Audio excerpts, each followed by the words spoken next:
Hello, good morning friends. कैसे हैं आप सब। मेरी तरफ से छोटों को प्यार, बड़ों को प्रणाम और दोस्तों को हेलो। तो फ्रेंड्स, आज है फ्राइडे और आज है संकट चतुर्थी। मतलब हम लोग तिलकुटी चौथ जिसको बोलते हैं वो आज है। तो हम लोग वही पूजा की तैयारी कर रहे हैं। मम्मी पूजा की तैयारी कर रही है, कहानी वगैरह सुनने के लिए कहानी बुक में निकाल रही है और इस तरह से पूजा की वो तैयारी कर रही है। मैं भी अपना ओढ़ना वगैरह लेने गई हुई थी। तो देखिए, इस तरह से हमने एक कटोरी में मतलब तिल को थोड़ा सा सेक के ना उसको कढ़ाई में गरम करके फिर पीस लेते हैं और उसमें चीनी मिला के फिर उसी का भोग लगाते हैं। ये गणेश जी को हमने रख लिया है। साथ में श्याओ माता रखी है मम्मी ने, चांदी की, जिससे अर्घ दिया जाता है, तो वो भी रख ली है। और अब हम लोग कहानी पढ़ेंगे। इस दिन तिलकुट्टे का ही भोग लगता है। तिलकुट्टी हाथ में लेके कहानी सुनी जाती है। गेहूँ वगैरह नहीं लिया जाता।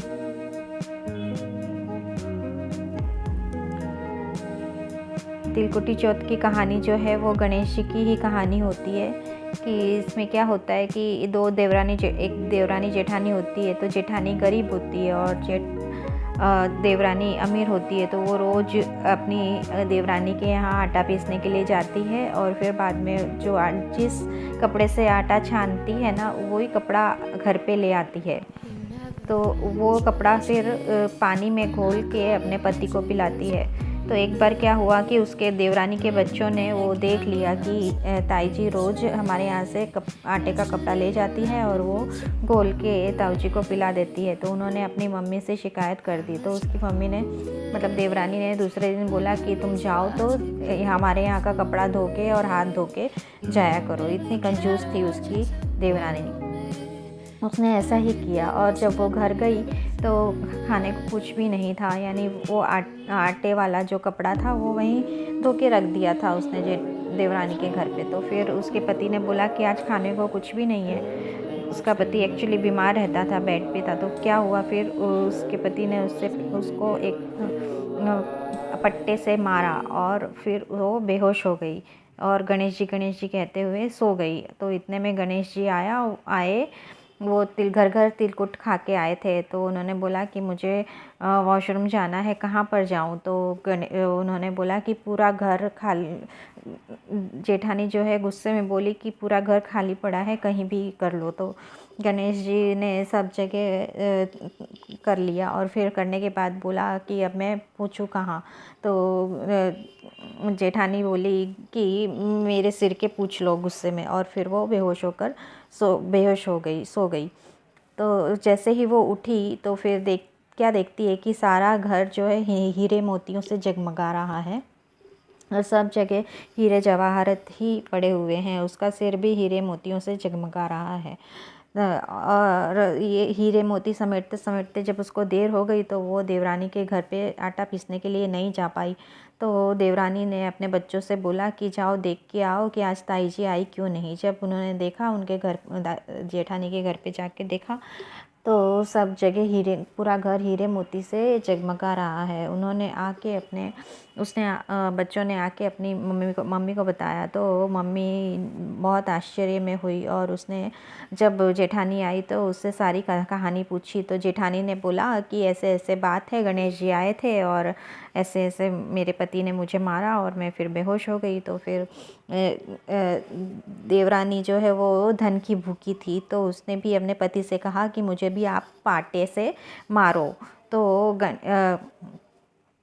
उसके पति ने बोला कि तू क्यों मार खा रही है मेरे हाथ से। तो देवरानी बोली कि नहीं नहीं, आपको मुझे मारना ही पड़ेगा। तो फिर उसके पति ने भी उसको खूब पट्टे से मारा और वो भी लेट गई, बेहोशी की हालत में अपने घर में लेट गई और पूरा घर खाली करके रखा हुआ था। इतने में गणेश जी महाराज आए और उन्होंने देवरानी से पूछा कि मुझे वॉशरूम जाना है, कहाँ पर जाऊँ। तो जेठानी बोली कि उसका तो इतना छोटा सा घर था, मेरा तो इतना बड़ा घर है, कहीं भी कर लो। तो गणेश जी महाराज सब जगह वॉशरूम हो आए और फिर लास्ट में बोला कि मैं कहाँ पे पूछूं, तो देवरानी बोली कि मेरे सिर पे पूछ लो। और फिर बाद में वो भी बेहोश होकर सो गई। लेकिन जब वो उठी तो सारे घर में बदबू ही बदबू हो रही थी, सब जगह बदबू हो रही थी और ना गंध आ रही थी। तो देवरानी ने बोली, गणेश जी का नाम लेकर बोली, हे गणेश जी महाराज, मेरे साथ तुमने ये कैसा छल कपट किया है। जेठानी को तो तुमने हीरे जवाहरात दिए और मुझे ये दिया। तो इस तरह से ये गणेश जी की कहानी मैंने बताई आपको। तो फिर बाद में गणेश जी बोले कि वो धर्म की भूखी है तेरी जेठानी, और तू जो है वो धन की भूखी है, इसीलिए तेरे साथ ऐसा हुआ। तो वो बोली कि नहीं गणेश जी महाराज, आप अपनी माया समेट लो, मैं आगे से ऐसा नहीं करूँगी। तो गणेश जी बोले कि तू वादा कर मुझसे कि तू अपने धन में से आधा धन जेठानी को देगी, तभी मैं माया समेटूंगा अपनी। तब देवरानी बोली कि ठीक है, ऐसे ही करूँगी। तो उन्होंने ऐसे ही किया और फिर बाद में दोनों देवरानी जेठानी के पास धन हो गया और वो लोग अच्छे से रहने लगे। तो ये गणेश जी की, मतलब जो तिलकुट चौथ की कहानी है वो अलग है, और लेकिन ये गणेश जी की कहानी है। तिलकुट चौथ की कहानी कहने के बाद ये मुझे बहुत अच्छी लगती है, इसीलिए मैंने आप लोगों के साथ शेयर की। और तिलकुट चौथ की कहानी मैं नेक्स्ट टाइम फिर कभी इससे शेयर करूँगी। हम लोगों की कहानी हो गई है और अब हम लोग सूरज भगवान को अर्घ देने जाएंगे। और फ्रेंड्स, पता नहीं पूजा करते वक्त तो मुझे बहुत उबासी आती है, मतलब कितना भी हो, जैसे ही पूजा में बैठूंगी ना 5 मिनट के बाद अपने आप उबासी आना चालू हो जाएगी। पता नहीं मुझे ऐसा क्यों होता है, क्यों हर बार मुझे इतनी उबासी आती है। आप लोगों में से किसी को इसका कारण पता हो तो प्लीज़ मुझे रीज़न बताइएगा। ये देखिए, इस तरह से पाटे पे उन्होंने मांडा हुआ है चौथ माता, और हम लोग गए हैं अर्घ देने के लिए। ये मैं आ गई हूँ अर्घ दे के, और अब मैं बायना निकालूंगी। बायने में तिलकुट का ही बायना निकलता है, पैसे और तिलकुट रख के मैं बायना निकाल रही हूँ और सासू माँ को दूंगी। इसके बाद त्यौहार भार पे साड़ी पहनने का बहुत मन होता है, सजने का भी बहुत मन होता है, लेकिन आगे काम दिखता है। ऐसा लगता है 5 मिनट के लिए क्या साड़ी पहनना, फिर तो काम पे ही जाना है, तो इस करके फिर नहीं हो पाता है साड़ी वाड़ी पहनने का। बाकी मन बहुत करता है, पहले शादी हुई थी तब पहनते ही थे।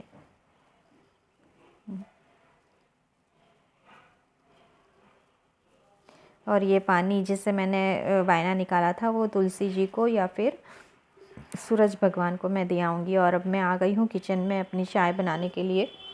मम्मी तो अभी चाय लेंगी नहीं, वो एक्चुअली नहाने से पहले ही चाय ले लेती हैं, और मैंने कहानी कह ली है तो अब चाय की लग रही है, तो 1 कप चाय बनाऊँगी अच्छी सी। और चाय बनाते बनाते ही मैं एक साइड मेरे बेटे की रोटी भी सेक दूंगी, क्योंकि आज तो वही खाना है, वही खाएगा सिर्फ। हम लोगों को दोनों का तो व्रत है, टिफ़िन भी जा चुका है, तो खाली बच्चे की ही रोटी बनानी है। तो मैं अभी चाय चढ़ा के एक साइड फिर रोटी भी सेक लूँगी।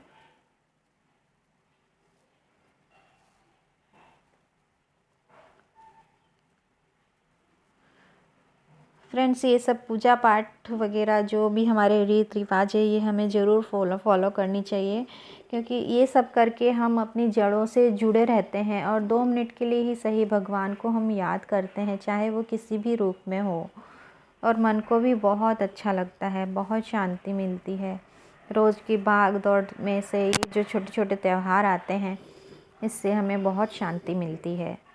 तो मैं तो यही कहूँगी कि भले हम कितना भी बाहर काम करें, काम की हाय हाय हो, बाहर जाके काम करें, तो भी हमें टाइम निकाल के अपने जो रीति रिवाज हैं, अपने जो देवी देवता हैं अपने घर के, उनको ज़रूर पूजना चाहिए, और हर त्यौहार जो है वो अच्छे से करने चाहिए। इस वक्त ये तिलकुट चौथ में चाँद देखकर हमेशा खाना खाते हैं रात को। तो हम लोगों ने रात को पूरी सब्ज़ी बना ली थी। उसकी क्लिपिंग मैं नहीं ले पाई हूँ, वीडियो नहीं ले पाई क्योंकि मुझे ध्यान ही नहीं था। व्लॉगिंग अभी अभी स्टार्ट की है तो पता ही नहीं था। और अब मैं यहाँ बेटे की रोटी बना लेती हूँ। आलू शिमला मिर्च की सब्ज़ी बनाई थी, एक ही सब्ज़ी बना ली थी तो उसमें ही 3 जनों का हो जाता, इसलिए दूसरी सब्ज़ी नहीं बनाई।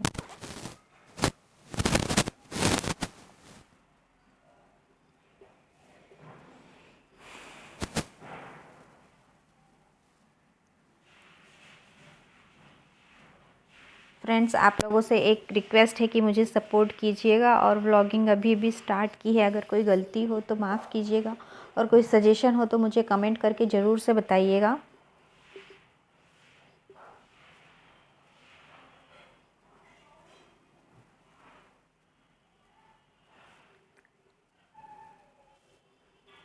बस मुझे अभी 2 रोटी ही सेकनी है, तो फटाफट मैं वो सेक ले रही हूँ।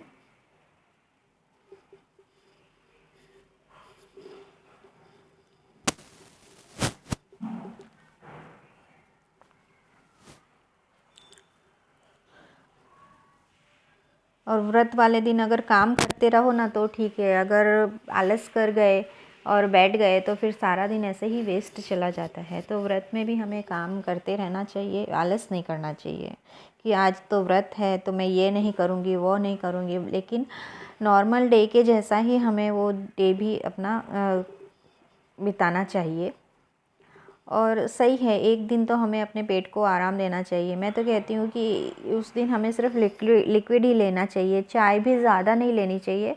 इससे अच्छा तो दूध ले सकते हैं, जूस ले सकते हैं, तो वो लिक्विड ही लेना चाहिए। पेट को भी आराम चाहिए, बेचारा हमेशा 24 घंटे 365 दिन काम करता है, तो उसको भी हमें आराम देना चाहिए। इससे हमारा पाचन तंत्र भी सही रहता है और हमारी हेल्थ भी सही रहती है।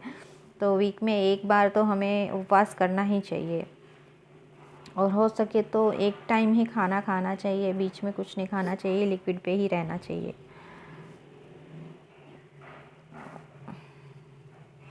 और अगर किसी से ना हो पाए तो एक टाइम फ्रूट्स और एक टाइम खाना खा के उसे व्रत कर लेना चाहिए।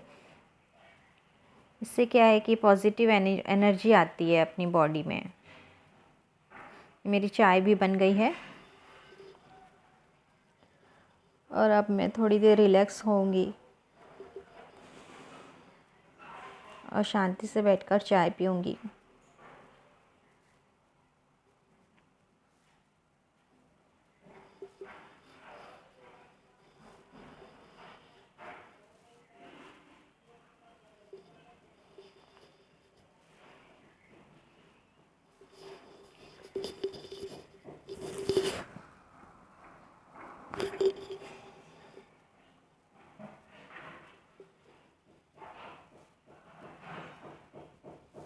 फ्रेंड्स, हम मारवाड़ियों के यहाँ तो हर महीने में 2 बार या फिर 2 महीने में 3-4 ऐसे व्रत या पूजा पाठ आ ही जाते हैं। हम बड़ियों के घर में तो रोज़ ही त्यौहार होता है।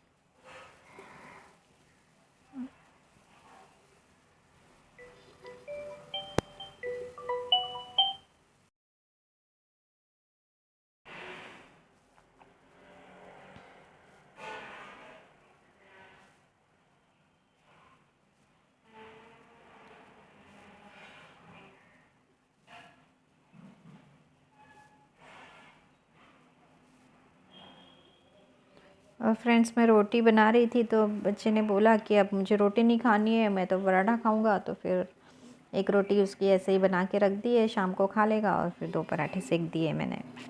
उसका ट्यूशन जाने का टाइम भी हो रहा था एक्चुअली। तो फ्रेंड्स, ऐसे छोटे मोटे जो त्यौहार आते हैं ना, उसमें हमें थोड़ी सी मेहंदी ज़रूर लगानी चाहिए।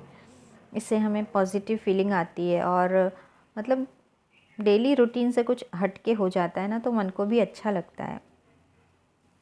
और मेन चीज़, हम अपनी मिट्टी से जुड़े रहते हैं, हम अपनी जड़ों से जुड़े रहते हैं। अगर हम ये छोटे छोटे रीति रिवाज को फॉलो करते हैं ना, तो हम अपने मिट्टी से, अपनी जड़ों से जुड़े रहते हैं। बाकी मुझे तो पूजा पाठ का काम बहुत भारी लगता है। वैसे किचन का कोई भी काम करवा लो, बाहर का कोई काम करवा लो, लेकिन जब आप जहाँ पूजा पाठ की बात आती है ना तो मुझे बहुत भारी लगता है। मेरी सास ही ये सब करती है तैयारियाँ, बाकी एक एक चीज़ छोटी छोटी चीज़ें ला के रखनी फिर उसी हिसाब से करना, ये सब मुझे बहुत भारी लगता है।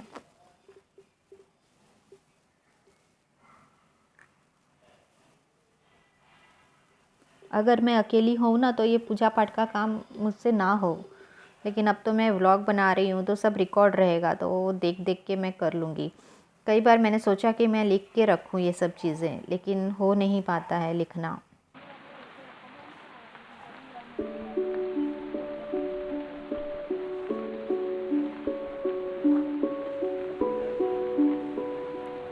फ्रेंड्स, मेरा ये व्लॉग छोटा सा अगर आपको पसंद आया हो तो प्लीज़ इसे लाइक कर दीजिएगा, शेयर कीजिएगा और मेरे चैनल को सब्सक्राइब कीजिएगा। Thank you, thanks for watching. और मैं यहाँ ऊपर आ गई हूँ और कुछ कपड़े समेट रही हूँ फटाफट, क्योंकि इसके बाद मुझे बाहर भी जाना है। अगर मेरा ये व्लॉग पसंद आया हो तो प्लीज़ सब्सक्राइब किए बिना, लाइक किए बिना मत जाइएगा।